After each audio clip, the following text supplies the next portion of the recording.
This video relates to the Occupy Wall Street movement in the sense that it addresses corporate greed versus public need.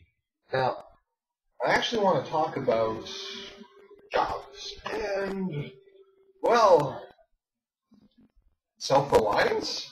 That sounds right. Jobs and self-reliance. I hear a lot of people say that, other people should stop complaining and get a job. Stop relying on handouts. But if you think about it, if you really think about it, having a job is the ultimate form of handout. Now, before you rail against me on how counterintuitive that sounds, let's just think about this a minute. What is a job? It is where you go to a building, an office, wherever you go, and are provided work by a corporation. Yes, they provide work for you. Sure, they need someone to do the job, but they can fire you and get someone else. They don't really need you per se. So, in fact, even more to the point, your schedule, everything you do, basically ends up being determined by the company. You're at their beck and call.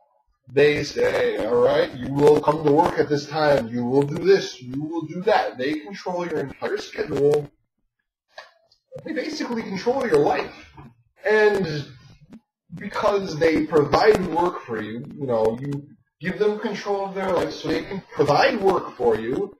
They also provide you a little tiny inkling of money at the end of the week. That's really what it is. You're not really self-reliant by being provided these things. What you are is you're dependent on a corporation to provide you work, to provide you money. If they said, okay, we no longer have any work for you, or we will not provide you work anymore, what happens to you? Well, Mr. Self-Reliant becomes Mr. Unemployed. But unemployed, that's not really a bad thing if you're making money, or if you have,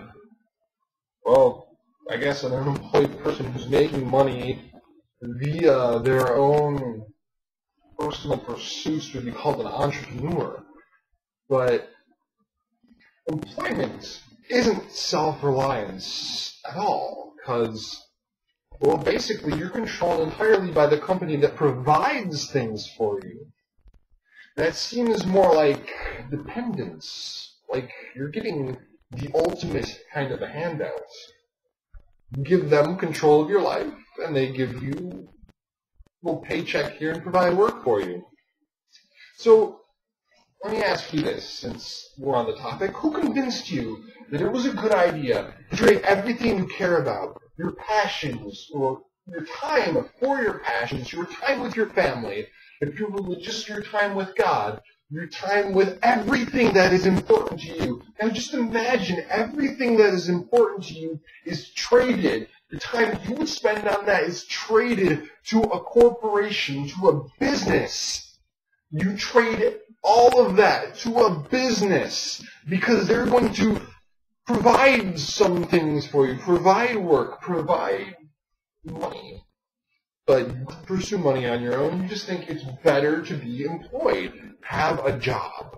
But where did this come from? This is some abomination created by the Industrial Revolution. Jobs, they're kind of like wage slavery. Who convinced you that it was a good idea to work 40 years of your life? 40 of the best years of your life. And then retire at the old decrepit age of 60 plus and do what? Oh, yeah, they provide health care for you too, right? Because, they convinced us that it's better to, trust a corporation or trust the government for your health. Now, let me ask you this. All right, health insurance. Sounds like a good idea, but a corporation can't actually make money if they're not turning a profit on health insurance, which means that health insurance actually has to be bad for you financially in order for them to make money. So the entire concept of healthcare is based on screwing you. Yeah. I mean, sure, it sounds great, right? Oh, yeah, whenever I need money for healthcare, they'll just provide it.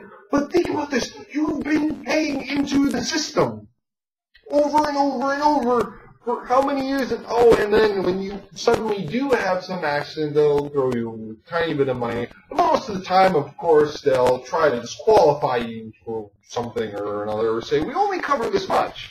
Despite the fact that you've given us, who knows how much money, you only really qualify for this much. So that sucks for you. Goodbye. So think about it. Who convinced us that this sort of thing was a good idea? Who convinced us to work 40 years and get nothing from it but a little retirement when we're old and decrepit and they don't want to, have us around anymore because we're probably slowing down production? All right, who convinced us that it's a great idea to trade everything that's important to us, our time, our families? We spend it with somebody else's spouse when we work, right? Who convinced us that this was a good idea? Because, really, you don't really gain much from employment. And we're certainly not being self-reliant by working for someone else's dreams, someone else's goals, someone else's ideals. All right? Let's think about that.